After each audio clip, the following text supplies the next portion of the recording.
बिहार भी YouTube channel में आपका एक बार फिर से बहुत बहुत स्वागत है। आपने अभी तक चैनल को सब्सक्राइब नहीं किए तो लाल रंग का बटन दबाकर चैनल को सब्सक्राइब कर लें और बगल के घंटा बजा दें। इस वक्त राज्य के सरकारी स्कूलों के लिए शिक्षा विभाग से सबसे बड़ी खबर आ रही है। स्कूलों में दी गई राशि खर्च नहीं की। 19 डीईओ से मांगा गया स्पष्टीकरण, अब शिक्षकों से भी मांगा जाएगा।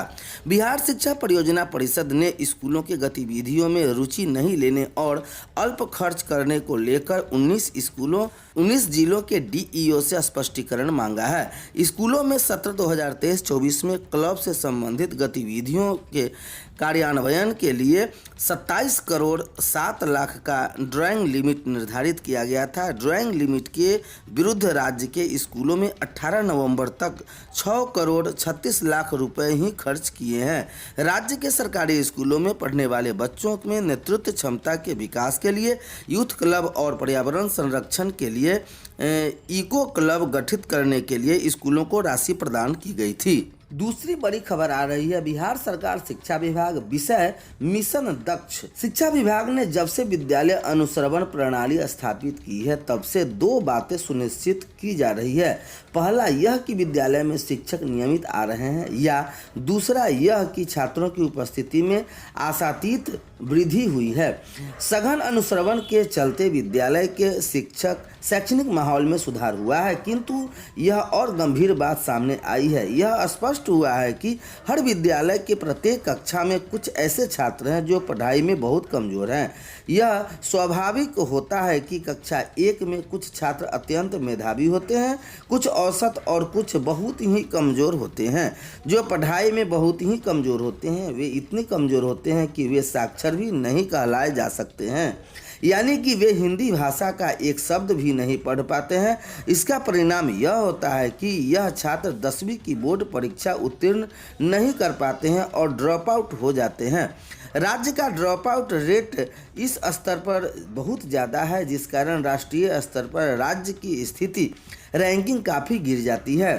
हालांकि हाल ही में हुए जातीय सर्वे में यह बात सामने पता चली है कि जैसे जैसे कक्षा का स्तर बढ़ा जाता है राज्य का ड्रॉप आउट भी बढ़ता जाता है, जो कि यह चिंता की स्थिति है। यह बात को देखते हुए शिक्षा विभाग ने यह तय किया है कि ऐसे कमजोर छात्रों के लिए मिशन दक्ष प्रारंभ किया जाता है, जो कि 1 दिसंबर 2023 से अनवरत अर्थात लगातार चलता रहेगा।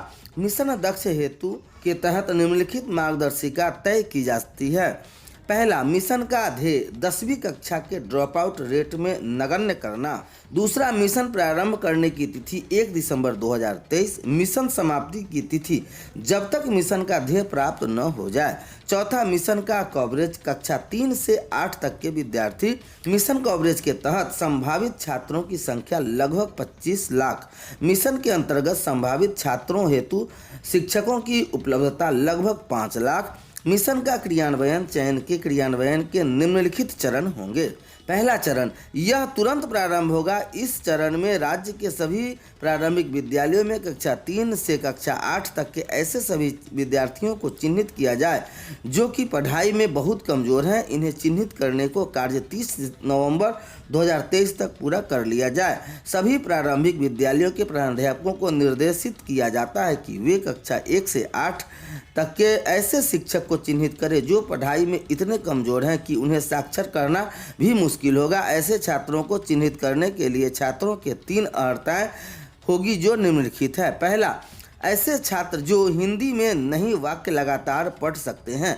दूसरा, ऐसे छात्र जो हिंदी के कुछ वाक्य लगातार नहीं लिख सकते हैं। तीसरा, ऐसे छात्र जो मौलिक गणित करने में सक्षम हों। दूसरा चरण को ऐसे छात्रों को चिन्हित करने के पश्चात सभी प्रारंभिक विद्यालयों में विद्यालय गतिविधि समाप्त होने के पश्चात अपराह्न 3 बजे के बाद अथवा भोजन अवधि के बाद इन छात्रों को विशेष कक्षाएं होनी चाहिए, जिसमें संबंधित विद्यालय के अध्यापक शिक्षक उन्हें पढ़ाएंगे।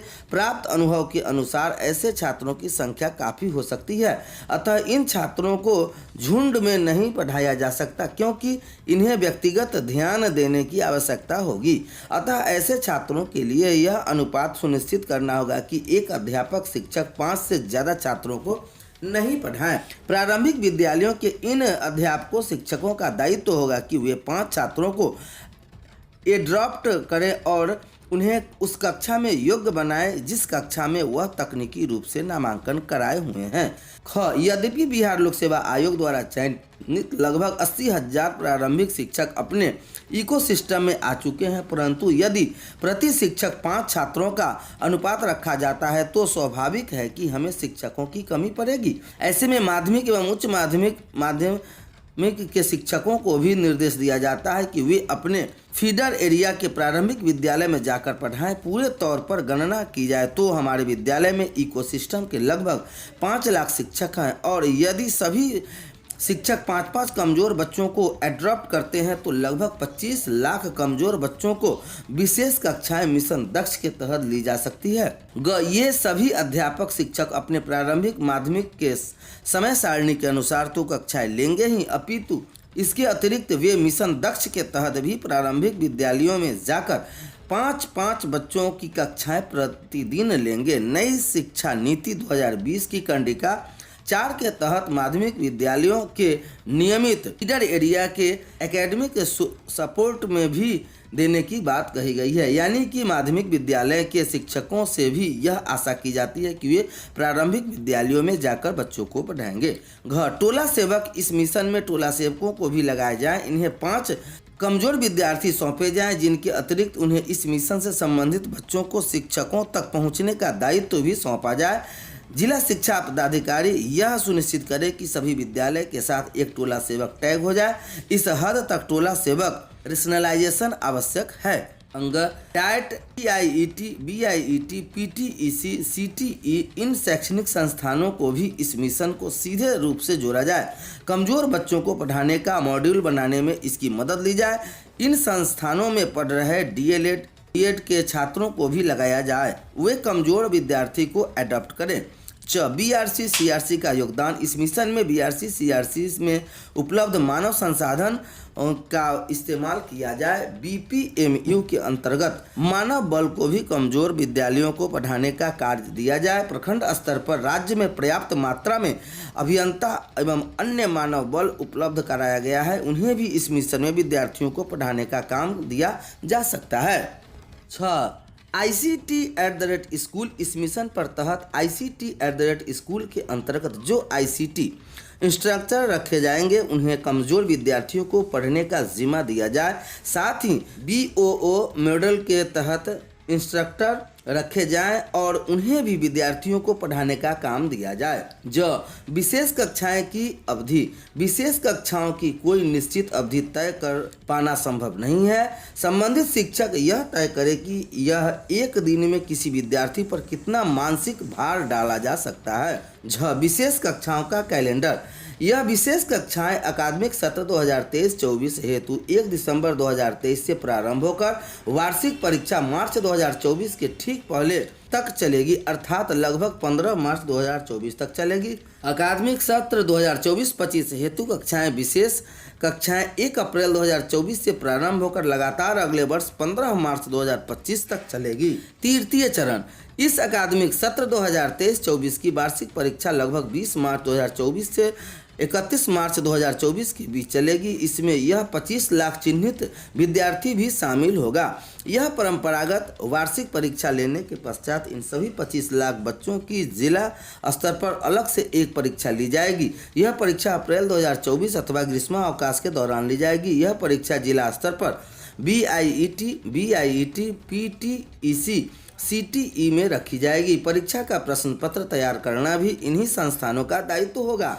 अतः इन संस्थानों तथा SCERT की भूमिका इस मिशन में काफी महत्वपूर्ण होगा। उल्लेखनीय है कि यह वैसे छात्र हैं जो शिक्षा के अधिकार संशोधन अधिनियम 2019 सह पठित बिहार विद्यालय की अधिसूचना 287 दिनांक 24/8/2019 के परिधि में आते हैं। अतः उनकी भी विशेष कक्षाएं भी चलेगी। इसे विशेष परीक्षा का प्रावधान शिक्षा के अधिकार अधिनियम की धारा धारा 16(2) में इंकित है।